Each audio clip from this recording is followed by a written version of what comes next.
Okay, hi guys, welcome to Floral Friday.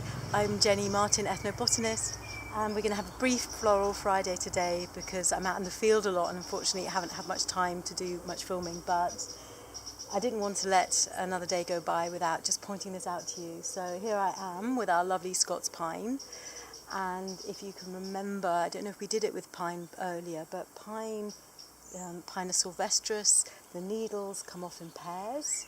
So if you follow the needle down to the stem, but Scots Pine we have two needles and they're twisted. And so the difference between Scots Pine and lodgepole pine, the needles are slightly twisted.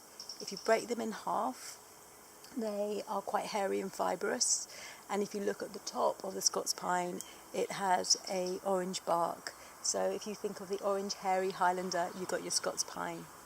But the reason why I wanted to do a Floral Friday today, briefly, is it's the time of year where we get the pine pollen. So we're getting the male cones.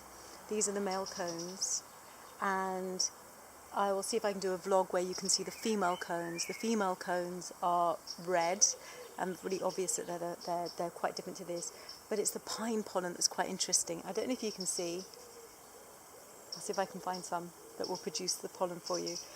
But from an ethnobotanical point of view, traditional cultures around the world have used pine pollen as a food source. So it's androgenic, I believe the word is, which basically means that it mimics testosterone in the body or encourages the body to produce testosterone. So very useful if you're out hunting and you need that extra vavavoom. A little bit of pine pollen is a good source to get that vavavoom, as it were. And also it's allegedly also an adaptogen, which basically means it just gives you that sense of well-being and boosts the body's ability to be the best it can be. So go find some pines, so give them a ping, see if you can see the pollen coming out. Oh, there's some down there. And if you're feeling like you need a bit of vavavoom, get a plastic bag or a paper bag, put it over, give it a shake, and you can collect the pine pollen. Of course, just try a little bit and remember the SSE code. Try a little bit, don't overdo it. It might not just work for you.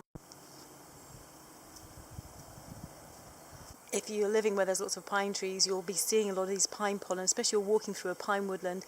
You'll see actually on paths the pine has collected where it's blown into the edge of paths. So that's quite a nice thing to notice. And also on cars and things like that. It's kind of everywhere at the moment, pine pollen.